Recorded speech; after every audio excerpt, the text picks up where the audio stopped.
कहानी की शुरुआत में हम इस ड्रामे की फीमेल लीड को देखते हैं जिसका नाम यीशन है। ये बार में मौजूद है, जम के पी रही है। तभी वहीं पे एक हैंडसम बॉय आता है। ये है इस ड्रामे का मेल लीड, नाम बोले तो शू शाओ। ये यीशन के पास आके बैठता है और उससे पूछता है कि ब्यूटी अकेली हो क्या, तुम्हारी एज क्या है।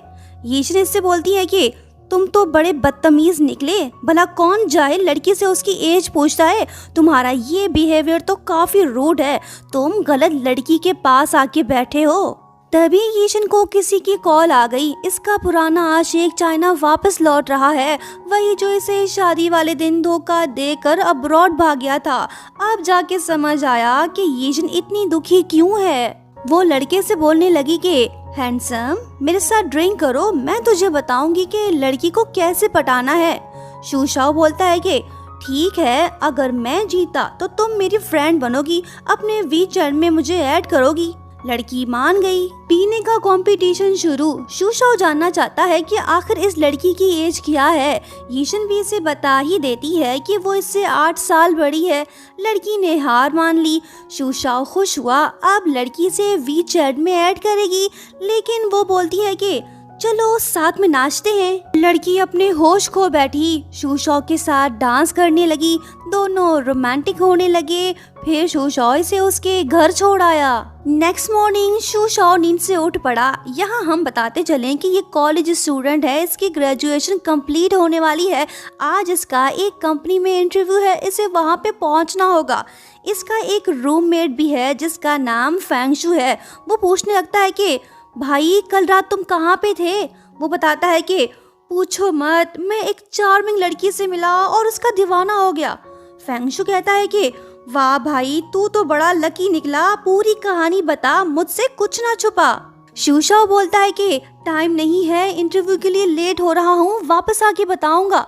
फेंगशू डंडा लेके इसके सामने खड़ा हो गया। ये पूरी बात सुने बगैर इसे जाने नहीं देगा। शू शाओ को देर हो रही है, वो इससे बच के निकल गया। नेक्स्ट सीन में हम देखते हैं कि यीशन अपने ऑफिस पहुंच गई। अरे ये तो फीमेल सीईओ निकली, बोले तो दबंग बॉस, हर कोई इससे डरता है। फिलहाल ये बिजी है, वैसे ये हर वक्त बिजी ही रहती है। एक ज़रूरी प्रोजेक्ट कंप्लीट करना है, अगर क्लाइंट इनके हाथ से निकल गया तो समझो कंपनी बैंकरप्ट हो जाएगी। परफेक्ट डिजाइन्स चाहिए ताकि क्लाइंट सेटिस्फाइड हो। यीशन अपने ऑफिस रूम में पहुंच गई। शू शाओ पहले से वहीं पे मौजूद है, ये इंटरव्यू देने आया है। जब यीशन इसे देखती है तो चिल्ला के बोलती है कि तुम यहाँ पे क्यों हो। असिस्टेंट इसे बताने लगती है कि मैडम ये न्यू इंटर्न है, इसने इनोवेशन टीम को ज्वाइन किया है, ये प्रोजेक्ट में हमारी हेल्प करेगा। शू शाओ लड़की को हाय बोलता है पर लड़की से कोई रिस्पॉन्स ही नहीं दे रही। फोन पे किसी को बताने लगी कि मुझे ये लड़का नहीं चाहिए, किसी और को भेजो। ये बात सुन के शू शाओ तो शॉक्ड हो गया। कल रात इसके साथ नाचने वाली लड़की भला इसे क्यों भगाना चाहती है, बात तो सोचने वाली है। वो पूछने लगता है कि मिस क्या कल रात की वजह से आप मुझे रिजेक्ट कर रही हो। वो बोलती है कि चुप कर, कल रात कुछ नहीं हुआ, हम एक दूसरे को नहीं जानते, समझे। ये रेजिग्नेशन लेटर साइन करके HR डिपार्टमेंट में सबमिट करके दफा हो जाओ। शू शाओ बोलता है कि मैं ये लेटर साइन नहीं करने वाला, मैंने अपने दम पे ये इंटर्नशिप हासिल किया है। वो बोलती है कि हमें तुम जैसे अनएक्सपीरियंस्ड लड़के नहीं चाहिए, हमारी कंपनी को तुम्हारी कोई ज़रूरत नहीं। वो बोलता है कि मेरे टैलेंट को देखे बगैर तुमने ये कैसे जज कर लिया कि मैं निकम्मा हूँ। यीशन ने इसे कोई जवाब नहीं दिया। ये फिर से फ़ोन पर बातें करने लगी। इसका रूड बिहेवियर देख शू शाओ बेचारा रिजाइन लेटर पर साइन करके मायूस होकर वापस लौट गया। इसके जाने के बाद यीशन अपने लैपटॉप में न्यू डिज़ाइन प्लान्स देखने लगती है। अरे वाह, ये तो ऑसम प्लान है, देखूं तो सही कि आखिर ये किसने बनाया है। जब ये उसका नाम देखती है तो शॉक्ड हो जाती है, क्योंकि इस प्रोजेक्ट का डिज़ाइनर कोई और नहीं बल्कि शू शाओ है। पर यीशन ने तो उस टैलेंटेड अनमोल हीरे को अपनी कंपनी से निकाल फेंका। अगर शू शाओ वापस नहीं लौटा तो समझो सब कुछ खत्म। यीशन एक भी सेकंड जाया किए बगैर शू शाओ के पीछे दौड़ पड़ी ताकि उसे रोक सके। लड़का इसे दिख गया। यीशन इससे बोलती है कि एक प्रोजेक्ट है, अगर तुमने वो आज रात तक कंप्लीट कर लिया तो समझो तुम्हारी जॉब पक्की। ये बात बोल के वो चली गई। लड़के का दिल गार्डन गार्डन हो गया। इसके क्रश ने इसे वापस बुलाया। इसे तो बड़ा मजा आया। इसकी खुशी तो देखो। उसके बाद हमें ये बात पता चलती है कि फेंगशु यीशन का छोटा भाई है। ये अपनी बहन से बहुत डरता है। इसे एक लड़की पसंद आ गई। ये उसे प्रपोज करना चाहता है। बंदे ने अपनी प्लानिंग शुरू कर दी, लेकिन एक छोटी सी प्रॉब्लम है।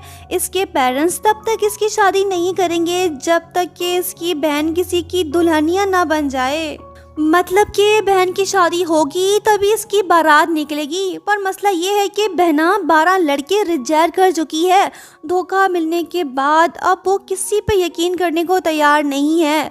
लो जी, बहना का फ़ोन भी आ गया। बोलने लगती है कि तुमने मुझे ब्लाइंड डेटिंग ग्रुप में क्यों ऐड किया? तू चाहे किसी को भी प्रपोज कर ले, लेकिन मेरे मैटर में टांग मत अड़ा, समझे? भाई बेचारा कांप उठा। बोलने लगता है कि बहना प्लीज गुस्सा मत हो, मैं तो तुम्हारी हैप्पी लाइफ के बारे में सोच रहा हूँ। अगर तुमने इस जन्म में शादी नहीं की, मैं सारी जिंदगी गंवारा रहूंगा। वो बोलती है कि चुप कर, मैं बिजी हूँ, फोन रखती हूँ, बाय। यीशन रेस्टोरेंट में बैठी है। इसने शू शाओ को बुलाया है ताकि डिजाइन प्लान्स के बारे में इससे डिस्कस कर सके। लड़का खुश होकर बोलने लगा कि तुम्हारे दिल में मेरे लिए वैल्यू इतनी बढ़ गई है जो तुमने मुझे पर्सनली यहाँ बुलाया। छोड़ो इन बातों को। वैसे कल रात तुमने बहुत ज़्यादा पी ली थी, सो मैंने जिंजर टी मंगवाया है ताकि तुम्हारा पेट सेट हो सके। इसकी ये बात सुन के यीशन तो भड़क गई। बोलने लगी कि यू बदतमीज, लास्ट वार्निंग दे रही हूँ, कल वाली बात को खौफ समझ के भूल जाओ। लड़का बोलता है कि अच्छा, तो मैं उसे वन नाइट रोमांटिक मीटिंग समझ लेता हूँ। लड़की तो और भी ज़्यादा गुस्सा हो गई। बोलने लगी कि चुप कर, कल रात कुछ नहीं हुआ। अगर आइंदा से तुमने इस बारे में एक लफ्ज भी बोला तो ऑफिस से कल्टी हो जाना। वो बोलता है कि अच्छा समझ गया, आखिर तुम्हारे अपने प्रिंसिपल्स हैं। वो पूछती है कि कौन से असूल हैं मेरे। इसने अपनी जेब से पर्ची निकाल ली। बोलने लगा कि नो नो और नो, 3 नो। मतलब कि no responsibility, no contact, no remembering, you just say दफा हो जाओ। ये हैं तेरे सो कोल्ड असूल। यीशन बोलती है कि लफंगे कहीं के, रुक अभी तुझे बताती हूँ। वेट्रेस भी आ गई। शू शाओ अपने आप को प्रोटेक्ट करने के चक्कर में वेट्रेस से टकरा गया, जिस वजह से जिंजर टी जग यीशन के ऊपर गिरने लगा। शू शाओ ने सही टाइम पे जग को पकड़ लिया। काफी गर्म था, इसका हाथ जल गया। ये देख यीशन फौरन से इसका हाथ पकड़ के बर्फ से भरे ग्लास में डाल देती है ताकि इसकी तकलीफ थोड़ी कम हो सके। बोलने लगी कि यंग मैन, तुम तो काफी ब्रेव निकले। लड़का बोलता है कि मैं नहीं चाहता कि आपको कोई तकलीफ पहुंचे। जब कल मैंने तुम्हें पहली बार देखा तो तब से, इससे पहले कि ये कुछ और बोल पाता, यीशन इसे अपने साथ ऑफिस ले गई। इसने इसकी मरहम पट्टी भी कर दी। जब कोई इतने प्यार से बैंडेज लगाएगा, दर्द तो मिट ही जाएगा ना। लड़का बोलने लगा कि यीशन, मुझे तुमसे पहली नज़र में ही प्यार हो गया था। ख्वाबों में भी नहीं सोचा था कि मैं तुम्हें दोबारा देख पाऊंगा। यीशन बोलती है कि अच्छा अच्छा चुप कर, ये फिल्मी डायलॉग किसी और को जाके बोल।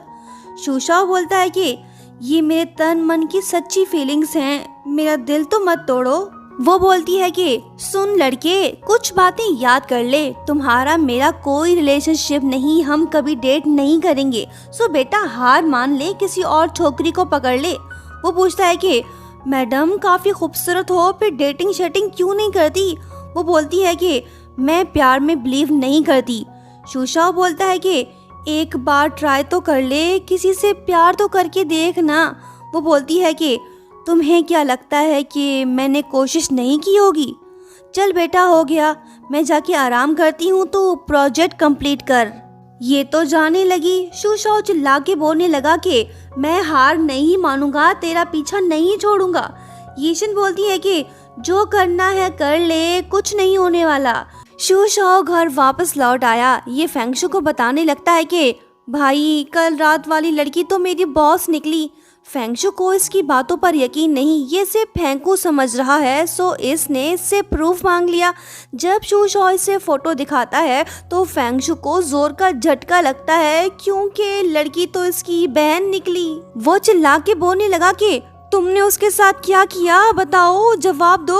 शूशाओ बोलता है कि कुछ नहीं, हम दोनों ड्रंक थे, मैं उसे उसके घर छोड़ आया। ये बात सुन फ्रेंड और भी ज्यादा गुस्सा होके बोलने लगा कि तुम उसके घर तक भी पहुंच गए।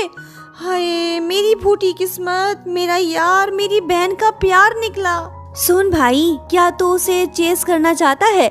शूशाओ से बताने लगता है कि हाँ, पर यीशन तो प्यार व्यार में बिलीव नहीं करती। भाई के दिमाग की बत्ती जल गई, बहना की शादी होगी तभी तो इसकी बारात निकलेगी ना। बोलने लगता है कि सुन मेरे प्यारे दोस्त, ऐसा इसलिए क्योंकि वो चाहती है कि तुम उसे सच्चे दिल के साथ चेस करो। शूशाओ को इसकी ये बात समझ नहीं आई। फेंगशू सोचने लगता है कि बहना माफ करना, ये सब मैं तुम्हारी खुशी के लिए कर रहा हूँ। बोलने लगता है कि दोस्त कोई तो वजह होगी जो वो प्यार में बिलीव नहीं करती।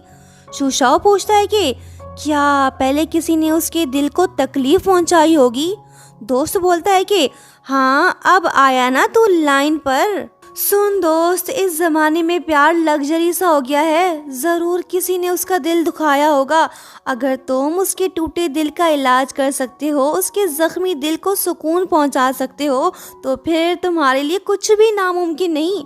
शूशाओ इसकी बातों को गौर से ऐसे सुन रहा है मानो जैसे ये कोई लव गुरु हो। बोलने लगता है कि दोस्त तू तो बड़ा जीनियस निकला। फेंगशू सोचता है कि हाँ मैं हूँ, क्योंकि मुझे कवारा नहीं मरना। इसके दिमाग की बत्ती फिर से जल उठी। इसने शूशाओ को अपने बर्थडे पार्टी में इनवाइट किया। सिंपल सा प्लान है, दो दिल मिलेंगे तभी तो वो जुड़ेंगे ना। फेंगशू बस यही चाहता है कि उसकी बहन इसे पसंद कर ले ताकि इसका रास्ता साफ हो सके।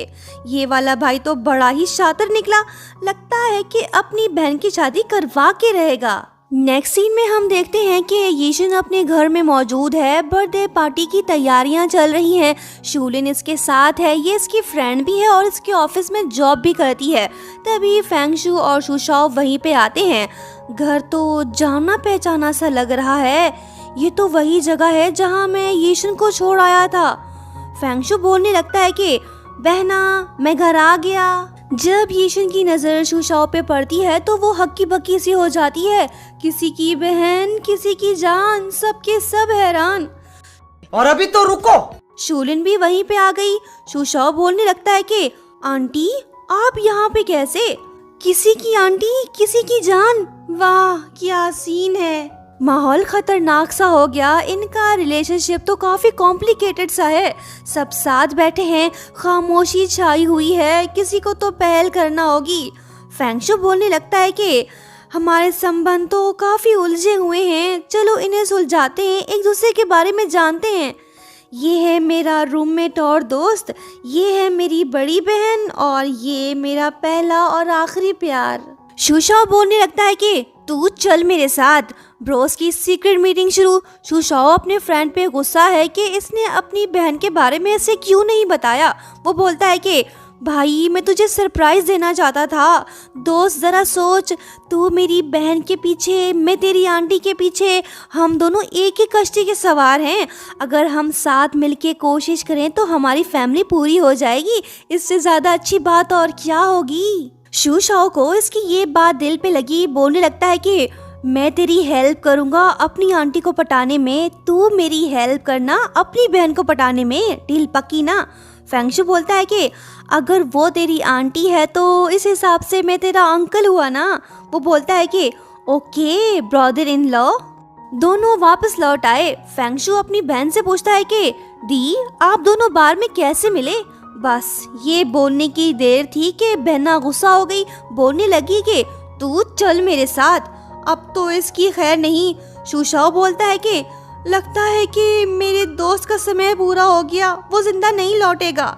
आंटी अपने नेफ्यू को बताने लगती है कि भतीजे टेंशन ना ले, मेरी दोस्त जेंटल है, वो उसे कुछ नहीं करेगी। अरे ये क्या, बहन ने तो बोतल उठा ली। भाई बेचारा जिंदगी की भीख मांगने लगा।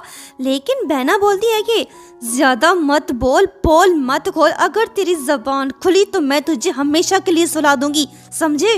यीशन ने अपने भाई को जिंदा छोड़ दिया। अब शूलिन की बारी है। फेंगशु अपने दोस्त से बोलता है कि भाई उन दोनों का आपसी लफड़ा है, हमें उनसे क्या लेना देना, चलो केक खाते हैं। दोनों बैठ गए, आधा केक खा गए, बाकी बचा आधा। बहना गुस्सा हो गई, कोई बात नहीं, वैसे भी केक को पेट में ही जाना था। बर्थडे पार्टी शुरू, विश मांगने का टाइम हुआ जाता है। भाई दुआ मांगने लगा कि ए खुदा मेरी बहन को दुल्हन बना। बहन ने इसकी ये दुआ सुन ली, इसने इसके कान पकड़ लिए। दरवाज़ा भी बज उठा, इसका पुराना आशिक भी आ पहुंचा। यीशन बेचारी दुखी हो गई। भाई बोलता है कि मैं जाके उस धोखेबाज को सबक सिखाता हूँ। शूलिन ने इसे रोक लिया। शूशाओ यीशन से बोलने लगता है कि दुखी होने से कुछ नहीं होगा, तुम बस उसे अपनी जिंदगी से गायब कर दो। ये बात सुन के यीशन बोलती है कि तुम ठीक बोल रहे हो, चलो पार्टी एंजॉय करते हैं। नेक्स्ट मॉर्निंग यीशन ऑफिस पहुंचती है। आज एक नया मेहमान आने वाला है, वो इस कंपनी का नया मैनेजिंग डायरेक्टर होगा। नाम लिया और बंदा हाजिर हो गया। ये जवान तो नहीं है लेकिन इसकी पर्सनैलिटी काफ़ी अच्छी है। नाम है लिन यान, ये सिटी का वेल नोन डिज़ाइनर है। यीशन इसे ऑफिस रूम में ले गई। शू शाओ की नज़र उनकी तरफ ही टिकी हुई है। जब दोनों बाहर निकलते हैं तो बातें करने लगते हैं। यहाँ हमें ये बात पता चलती है कि यीशन इस बंदे की बड़ी वाली फैन है। आंटी जी बोलने लगती है कि एज के हिसाब से तो उनकी जोड़ी परफेक्ट है। ये बात सुन के भतीजा जल उठा, पूछने लगा कि आंटी मुझे उसके बारे में बताओ। आंटी से बताने लगी लेकिन वो बोलता है कि मुझे उसका स्टेटस नहीं जानना, बस ये बताओ कि वो शादीशुदा है या नहीं। वो बोलती है कि नहीं है, लगता है कि अब उसकी शादी हो जाएगी। भतीजा तो और ज्यादा जेलस होने लगा। ये उन दोनों को साथ में खुश देख बर्दाश्त नहीं कर पा रहा। बोलने लगता है कि यीशन तो अभी से ही उसे लाई करने लगी है, अब मेरा क्या होगा। आंटी बोलती है कि वैसे भी उसके चांस ज्यादा हैं, वो एक कामयाब इंसान है, लड़की को पटा ही लेगा, तुम्हारा तो कोई चांस ही नहीं बनता। शूशाओ बोलता है कि मैं जम के मेहनत करूंगा, कुछ सालों में उसे आसानी से पीछे छोड़ दूंगा। आंटी बोलती है कि ओ अच्छा, क्या तब तक यीशन तुम्हारा वेट करेगी? बड़ी मुश्किल बाबा, बड़ी मुश्किल। शूशाओ बोलता है कि आंटी डराओ तो मत, हम एक फैमिली हैं, तुम्हारा बॉयफ्रेंड मेरा यार है, हम चारों जब एक साथ होंगे तो फैमिली कंप्लीट हो जाएगी। प्लीज आंटी मेरी हेल्प करो, आपको मेरा साथ देना चाहिए। आंटी बोलती है कि लिन यान यीशन को रेस्टोरेंट ले आया। जब शूशाओ वहीं से गुजर रहा होता है तो तभी वो उन दोनों को साथ में देख लेता है। इसके चेहरे से हंसी गायब, टेंशन शुरू। अब ये जरूर उनकी जासूसी करेगा। सो ये वही करने लगा, चोरी चुपके से दोनों की बातें सुनने लगा। लिन यान यीशन को मैरिज एग्रीमेंट प्रपोजल देता है। दरअसल बात ये है कि लिन यान की मॉम बीमार है। ये उनकी खुशी के लिए यीशन से फेक मैरिज करना चाहता है। जब ये बात शूशाओ सुनता है तो बेचारा घबरा सा जाता है। अगर लड़की ने इसे हाँ बोल दिया तो समझो इसकी प्रेम कहानी हुई खत्म। लकीली यीशन लिन यान के प्रपोजल को एक्सेप्ट नहीं करती, उसे मना कर देती है और वहाँ से चली आती है। शूशाओ इसे फॉलो करने लगा। वो पीछे से आके बोलती है कि तुम यहाँ पे क्या कर रहे हो? अपनी एनर्जी इन फालतू चीज़ों पर ज़ाया मत करो, प्रोजेक्ट प्लान को इम्प्रूव करने की कोशिश करो। वो बोलता है कि क्या यार, तुम हर वक्त काम के बारे में ही क्यों बात करती रहती हो? कोई और रोमांटिक टॉपिक नहीं जो हम डिस्कस करें? वो बोलती है कि नहीं। शूशाओ बोलता है कि ठीक है, फिर मैं अपने रास्ते चला, बाय। वेट, कुछ याद आ गया। सुनो मैडम, मुझसे प्रॉमिस करो कि तुम उस चश्मिश को कभी पसंद नहीं करोगी। यीशन बोलती है कि लगता है कि तुमने सब कुछ सुन लिया था। सुन बच्चे, मैं तेरी बॉस हूँ, मुझे तुम्हें कुछ भी एक्सप्लेन करने की जरूरत नहीं है। अगर आइंदा से तुमने मेरी प्राइवेट लाइफ में इंटरफेयर किया तो मैं तुम्हें जॉब से निकाल दूंगी, समझे? ये तो धमकी दे के चली गई। शूशाओ बेचारा दुखी है। नेक्स्ट सीन में दोनों यार परेशान दिखाई दे रहे हैं। दोनों एक साथ ही बोलने लगते हैं कि सभी लड़कियां झूठी होती हैं, उन पर कभी भी भरोसा नहीं किया जा सकता। शूशाओ पूछने लगता है कि भाई मेरी आंटी ने क्या किया? फेंगशु पूछता है कि ओ भाई मेरी बहन ने अब क्या किया? दोनों की अपनी अपनी शिकायतें। एक को लड़की लिफ्ट नहीं करा रही तो दूसरी वाली की लड़की किसी और के साथ घूम फिर रही है। कुछ तो गड़बड़ है, पता तो लगाना होगा। शुशाओ कहने लगता है कि भाई तेरी बहन के एटीट्यूड ने मुझे कंफ्यूज कर दिया है, लगता है कि वो मुझे डिसलाइक करती है। फेंगशु बोलता है कि ना रे, इतनी जल्दी हार तो मत मान, उसे थोड़ा टाइम दे। शुशाओ पूछता है कि क्या तुझे मेरी हेल्प चाहिए? फेंगशु बोलता है कि फिलहाल नहीं, पहले मुझे खुद कंफर्म करने दो, फिर बाद में इस बारे में सोचेंगे।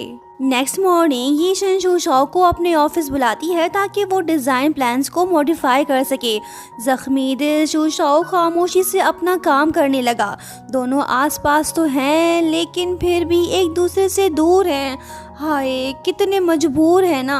पुराना आशिक भी यही आसपास ही भटक रहा है, लगता है कि उसकी एंट्री होने वाली है। रात काफी हो गई, यीशन तो अपने घर जाने लगी लेकिन शुशाओ अभी भी डिजाइन्स को मॉडिफाई करने में बिजी है। वो बोलने लगती है कि आज के लिए इतना काफी है, तुम घर जा सकते हो। वो बोलता है कि ठीक है, फिर कल ही मिलते हैं, बाय। यीशन वहाँ से जाने लगी। बारिश भी शुरू हो गई, अम्ब्रेला की जरूरत पड़ सकती है। जब यीशन पीछे मुड़ के देखती है तो शुशाओ ठीक इसके सामने खड़ा होता है। इसके हाथ में अम्ब्रेला है, इसने छाता इसके हाथ में पकड़ा दिया। यीशन को इसकी फिक्र है, ये अपने घर जाने के बजाय वापस ऑफिस लौट आई। दोनों ही खामोश हैं। कुछ देर बाद शुशाओ बोलने लगता है कि कल जो हुआ उसके लिए सॉरी। वो बोलती है कि कोई बात नहीं, मैंने भी तुम्हें बहुत कुछ कहा था, मेरी बातों को दिल पर मत लेना। शुशाओ बोलता है कि मैं आज के बाद तुम्हें फिर कभी डिस्टर्ब नहीं करूँगा, मुझे थोड़ा टाइम दो, मैं अपने इमोशंस पे काबू पा लूँगा, अपने दिल को समझा लूँगा ताकि वो तुम्हारे लिए ना धड़के। इसकी इमोशनल बातें सुन के यीशन भी दुखी हो गई। वो इसे बोलने लगी कि किसने कहा कि मैं लिनयान को एक्सेप्ट कर लूंगी, ऐसा कभी नहीं होगा। ये बात सुन के शुशाओ तो मचल उठा, बोलने लगा कि क्या सच में, इसका मतलब तुमने उस चश्मिश को रिजेक्ट कर दिया? वो बोलती है कि हाँ।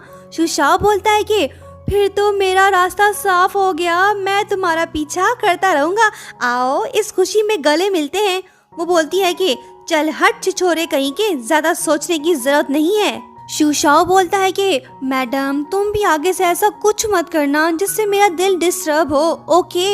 यीशन बोलती है कि लफंगे कहीं के, तू नहीं सुधरेगा, रुक अभी तुझे मजा चखाती हूँ। बारिश भी रुक गई, दोनों घर वापस जाने लगे। पुराना आशिक भी आ पहुंचा, नाम बोले तो लूमिंग। ये यीशन को अपने साथ ले गया।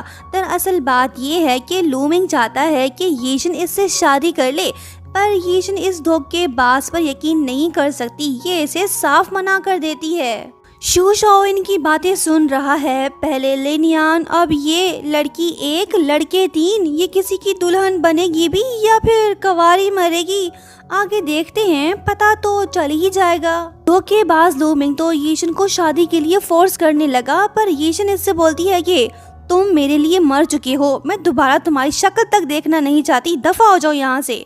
लूमिंग तो बेशर्मी पे उतर आया, ये लड़की को हक करने लगा। शुशाओ भी वहीं पे आ पहुंचा, ये यीशन को अपने साथ ले गया। लगता है कि लूमिंग इतनी आसानी से गिव अप नहीं करने वाला, देखते हैं आगे क्या होता है। शुशाओ और यीशन कैब में बैठते हैं। लड़की थोड़ी सी दुखी है। शुशाओ इससे बोलता है कि मेरा कंधा हाजिर है, तुम सुकून से सो सकती हो। ये इसके शोल्डर पे अपना सर रख के सो गई। यीशन का घर भी आ गया, पर ये तो अभी भी सोई पड़ी है। शुशाओ इसे जगाना नहीं चाहता। वो ड्राइवर से बोलने लगता है कि धीरे से गाड़ी चलाते रहो, एक राउंड और लगाओ। राउंड पूरा हो गया, गाड़ी फिर से यीशन के घर के बाहर आके रुक गई। ड्राइवर बोलने लगता है कि ओ भाई, अपनी गर्लफ्रेंड को जगा, मुझे अपने घर भी तो जाना है। शुशाओ इसे एक्स्ट्रा पैसे देने को तैयार है ताकि यीशन की नींद खराब ना हो। ये तो उठ पड़ी, बोलने लगी कि इतना किराया क्यों दिया? शुशाओ बोलता है कि सब ठीक है, तुम चलो बस। इसने इसे घर पहुंचा दिया।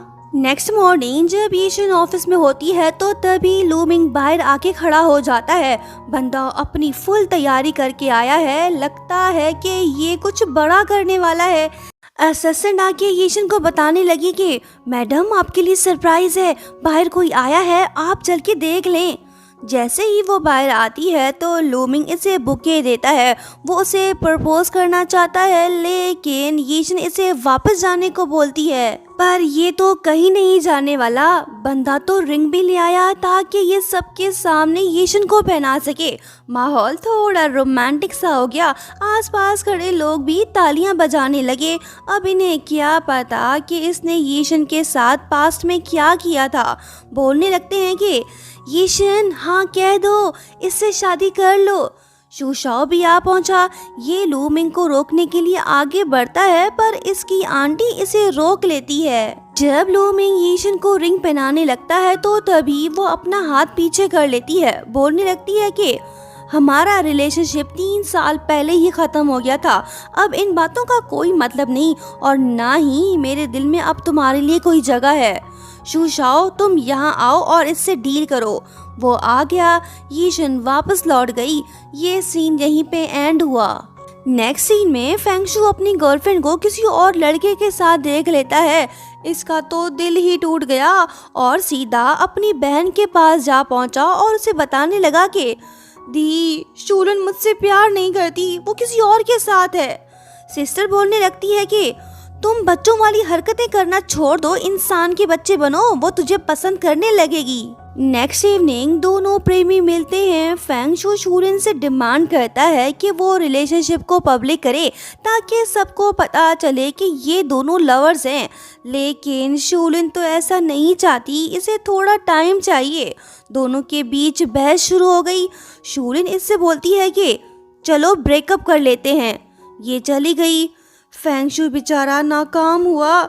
शूशाओ की आंटी अब इसकी गर्लफ्रेंड नहीं रही। दोनों ब्रोस की मीटिंग शुरू। फेंगशू अपनी दुख भरी अधूरी प्रेम कहानी के बारे में बताने लगा, पर शूशाओ इससे बोलता है कि तुम यही डिजर्व करते हो क्योंकि तुम बहुत ड्रामाई हो। मेरी आंटी ने तुम्हारे साथ बिल्कुल ठीक किया।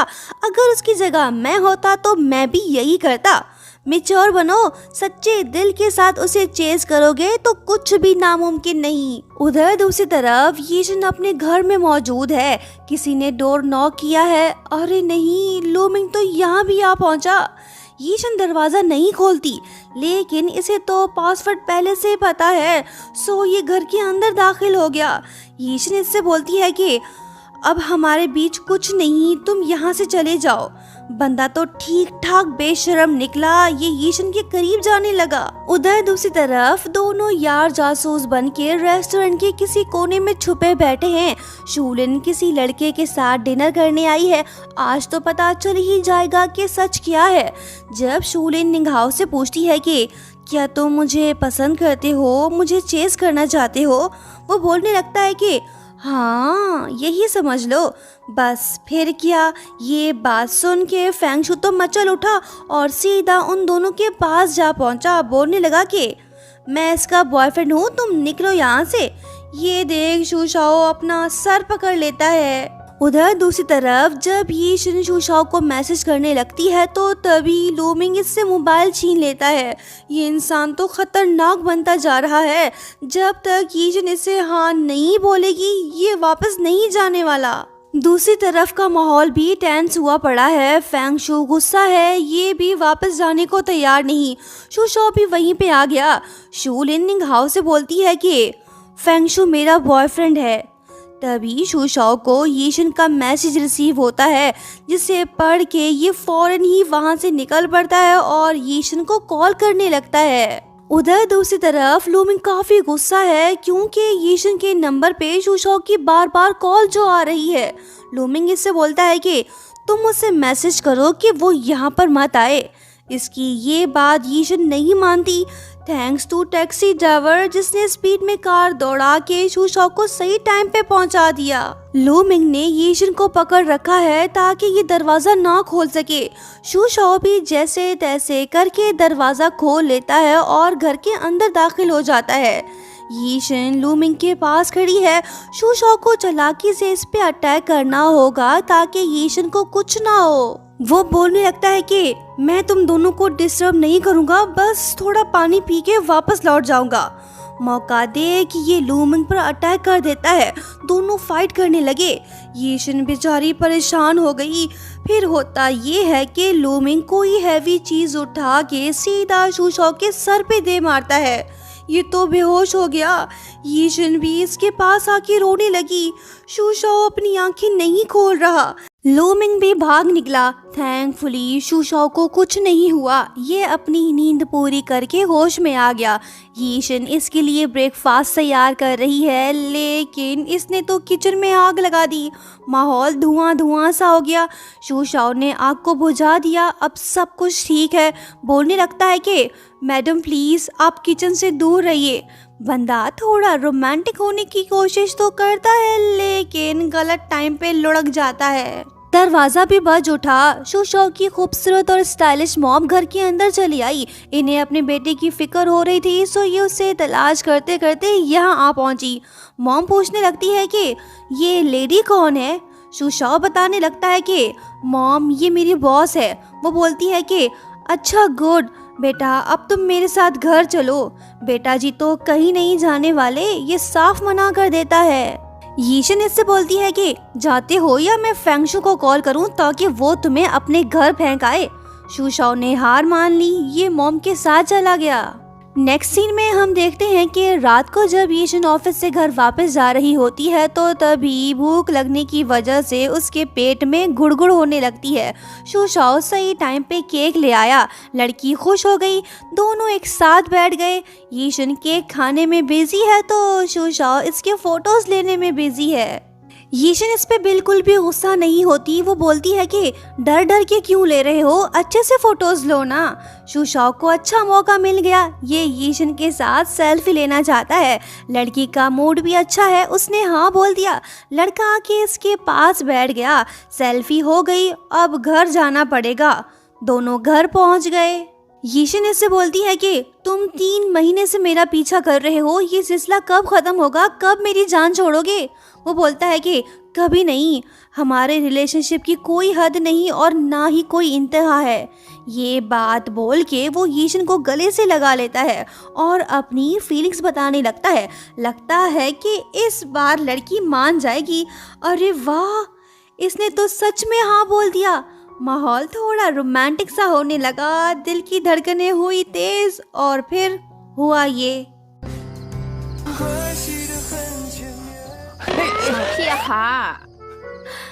गधे कहीं के केक खिला के लड़की को पटाने चला था। माइंडलेस छोकरे, सुधर जा, किसी और को जाके पटा। मैं तेरे झांसे में नहीं आने वाली। Okay bye. उसके बाद होता ये है कि शूशॉ फोटोज ऑनलाइन पोस्ट कर देता है। जब यीशन को इस बारे में पता चलता है तो वो शॉक्ड हो जाती है। अब तो इनकी प्रेम कहानी के बारे में दुनिया वालों को भी पता चल गया। शूशॉ ने ऐसा इसलिए किया होगा ताकि यीशन की तरफ कोई ना देख सके। मॉम को भी पता चल गया कि उसका बेटा यीशन से प्यार करता है, सो ये उसके पास पहुंच गई। रिश्ते के लिए नहीं, बल्कि बात कुछ और है। दरअसल शूशॉ की मॉम चाहती है कि उसका बेटा हायर स्टडीज के लिए अब्रॉड जाए, पर वो नहीं मान रहा। मॉम को लगता है कि अब यीशन ही उसे मना सकती है। ये मॉम को यकीन दिलाती है कि वो शूशॉ को समझाने की पूरी कोशिश करेगी। यीशन बेचारी दुखी है क्योंकि लूमिंग भी से धोखा दे के अब्रॉड भाग गया था। कहीं वैसा ना हो जाए, इसीलिए ये थोड़ी परेशान है। शूशॉ यीशन से मिलने उसके घर आ पहुंचा, लेकिन वो तो दरवाजा नहीं खोल रही। कुछ तो गड़बड़ है, अंदर जाना पड़ेगा। उधर दूसरी तरफ यीशन अब भी बार क्लब में मौजूद है। जब ये घर वापस जाने लगती है तो तभी इसकी नज़र बुलेटिन बोर्ड पे पड़ती है, जिसमें ढेर सारे स्टिकी नोट्स लगे हुए होते हैं। हैंड राइटिंग तो शूशॉ की है। दरअसल शूशॉ ने ऐसा इसलिए किया है ताकि यीशन अपने पास्ट को भुला के आगे बढ़े। यीशन को उसकी ये बात अच्छी लगी। ये तो काफ़ी खुश है। उधर दूसरी तरफ शूशॉ दरवाजा खोल के घर के अंदर चला आया। अरे ये क्या, यहाँ पर तो किसी आदमी के शूज रखे हैं, मतलब कि कोई तो घर में मौजूद है। शूशॉ की तो सांस ही फूल गई। बंदा घबरा गया। ये धीरे धीरे से वॉशरूम की तरफ बढ़ने लगता है और मौका देख बंदे का हाथ पकड़ के उसे बाहर खींचता है। अरे ये तो फेंगशु निकला। शूशॉ की भी कोई गलती नहीं, क्योंकि ये इसे लूमिंग समझ बैठा था। यीशन भी आ पहुंची। ये तो बड़ी रोमांटिक मूड में है। बोलने लगती है कि शूशाओ, मैं तुम्हें एक चांस देने को तैयार हूँ, तुम मेरे बॉयफ्रेंड बन जाओ। शूशाओ भला इस ऑफर को कैसे ठुकरा सकता है? शायद यीशन नशे की हालत में ये सब बोल रही है। नेक्स्ट सीन में हम देखते हैं कि यीशन अपना सर पकड़ के बैठी हुई है, बोलने लगती है कि ये मैंने क्या कर दिया, मुझे तो उससे अब्रॉड जाने के लिए मनाना था, लेकिन मैंने कल रात जो हरकत की उसके बाद तो वो कभी नहीं जाएगा, अब मैं क्या करूं? वहीं ऑफिस में सबको पता चल चुका है कि शूशाओ यीशन का बॉयफ्रेंड है। सभी कलीग्स आके शूशाओ को कांग्रेट्स बोलते हैं और ढेर सारे सवाल पूछने लगते हैं। यीशन भी आ गई, ये सबसे बोलती है कि कोई काम धंधा नहीं है क्या, जाओ सब अपना काम करो। यीशन का मूड काफी खराब है, अब ये कुछ बोल भी नहीं सकती ना, बोलेगी तो और ज्यादा फंसेगी, सब सुन लेंगे, खामोश रहना ही बेहतर है। रात को जब यीशन बार क्लब जाती है तो लूमिंग पहले से वहाँ पे मौजूद होता है। ये झूठ बोल के यीशन को अपने साथ ले जाता है। इसने तो काफ़ी खतरनाक प्लान बनाया है। ये बड़ी चालाकी से यीशन के ड्रिंक में नशे की दवाई मिला देता है और उसे फोर्स करने लगता है ताकि ये इसे एक्सेप्ट कर ले। यीशन इसकी बातों में नहीं आती। जब ये गुस्सा हो के वहाँ से जाने लगती है तो तभी इसका सर चकराने लगता है। ये देख यीशन फौरन से शूशाओ को मैसेज करती है, लूमिंग इसे अपने साथ ले गया। शूशाओ मैसेज पढ़ के फौरन से निकल पड़ता है। लूमिंग तो घटियापन पे उतर आया, ये यीशन के साथ कुछ गलत करने वाला है। इससे पहले कि ये अपने मकसद में कामयाब होता तभी शूशाओ वहीं पे आ जाता है और वो यीशन को अपने साथ ले गया। बेचारी यीशन काफ़ी डरी हुई है। ये शूशाओ से बोलती है कि प्लीज़ तुम कहीं मत जाओ, मेरे पास रहो। शूशाओ बोलता है कि डरो मत, मैं यहीं पे हूँ, कहीं नहीं जा रहा। नेक्स्ट मॉर्निंग यीशन शूशाओ की मॉम से मिलने जाती है। मॉम से बताने लगती है कि न्यूयॉर्क में प्रोफेसर जाओ एक प्रोजेक्ट में काम कर रहे हैं। शूशाओ को उन्हें ज्वाइन करना होगा। प्रोजेक्ट 1 साल तक चलेगा। वो मेरी बात नहीं मान रहा, अब तुम ही उसे मना सकती हो। इनकी बातें सुन के यीशन तो परेशान हो गई क्योंकि ये जानती है कि शूशाओ इसे छोड़ के नहीं जाएगा। नेक्स्ट सीन में हम दोनों प्रेमियों को एक साथ में देखते हैं। लड़का खुश है पर लड़की नहीं, बोलने लगती है कि तुमने अब्रॉड जाने से क्यों मना किया? क्या मेरी वजह से? शूशाओ खामोश है, कोई जवाब नहीं दे पा रहा। यीशन इसे समझाने लगती है कि ये अपनी मॉम का कहना मान ले, पर शूशाओ तो कुछ भी सुनने को तैयार नहीं है। ये तो कहीं नहीं जाने वाला। यीशन इससे बोलती है कि याद करो तुमने इंटर्नशिप के पहले दिन मुझसे क्या कहा था? शूशाओ बोलता है कि हाँ याद है, मैं आप जैसा सक्सेसफुल बनना चाहता हूँ, लेकिन अब मैंने अपना माइंड चेंज कर लिया, मैं तुम्हें अकेला छोड़ के कहीं नहीं जाऊँगा। यीशन इससे बोलती है कि अच्छा तो तुम ऐसे नहीं मानोगे, चलो फिर ब्रेकअप कर लेते हैं। ये बात बोल के जब वो जाने लगी शूशाओ इसे रोकता है। इसने तो सरप्राइज प्लान कर रखा है। ये रिंग हाथ में लिए घुटनों के बल बैठ गया। लड़की को प्रपोज करते हुए बोलने लगा कि यीशन क्या तुम मुझसे शादी करोगी? मैं वादा करता हूँ कि मैं प्रोफेसर जाओ के प्रोजेक्ट को ज्वाइन करूँगा। 1 साल बाद वापस लौट आऊँगा, तब तक तुम मेरा वेट करना। अब तो तुम खुश हो ना? जाने से पहले मेरी ये अधूरी ख्वाहिश पूरी कर दो। हाँ बोल दो प्लीज़। फाइनली यीशन ने इसके फीलिंग्स को एक्सेप्ट कर लिया। ये मान गई। दोनों की प्रेम कहानी अभी पूरी नहीं हुई, कहानी अभी अधूरी है। उसके बाद होता ये है कि शूशाओ न्यूयॉर्क चला जाता है। दोनों एक दूसरे से जुदा हो गए। इनको एक दूसरे की याद आ रही है। टाइम गुजरता है, 1 साल बीत गया। शूशाओ चाइना वापस लौट आया। बंदा बड़ी जल्दी में दिखाई दे रहा है। दरअसल बात यह है कि फेंगशू ने इससे बताया है कि उसकी बहना आज मिस्टर लिन यान से शादी करने वाली है। ये बात सुनते ही इसका दिल तो टूट ही गया। अगर ये सही समय पे वहाँ पर नहीं पहुँचा तो पूरी जिंदगी पछताएगा। ये भागते हुए मैरिज हॉल के अंदर दाखिल हो गया। दुल्हन फुल तैयार हुई खड़ी है। शूशाओ इससे बोलने लगता है कि सॉरी यीशन, मैं जानता हूँ कि मैं मिस्टर लिन यान की तरह मैच्योर और सक्सेसफुल नहीं हूँ, लेकिन मैं मेहनत करके ज़रूर कामयाब होऊंगा। प्लीज़ यीशन, तुम मुझे एक चांस दो, मैं तुम्हें मायूस नहीं करूँगा। दुल्हनिया पीछे मुड़ के पूछने लगती है कि तू कौन है बे, मैं तेरे को नहीं जानती। ये तो लिन यान की फियांसे निकली। फेंगशु और आंटी जी भी वहाँ पे आ पहुँचे। इनका प्रैंक तो काफी मस्त था, बेचारे शुशो की तो जान ही निकाल दी। दरअसल फेंगशु अपने दोस्त को टेस्ट कर रहा था कि क्या ये सच में उसकी बहन से प्यार करता भी है या नहीं। बंदा टेस्ट में पास हो गया। यीशन भी आ पहुंची। दोनों प्रेमी 1 साल बाद मिल रहे हैं। दोनों एक दूसरे को हग कर लेते हैं। कहानी की हुई हैप्पी एंडिंग। आपको ये स्टोरी कैसी लगी दोस्तों, कमेंट करके ज़रूर बताना। मिलते हैं जल्द ही न्यू ऑसम ड्रामे के साथ। Thank you so much for watching. Bye bye.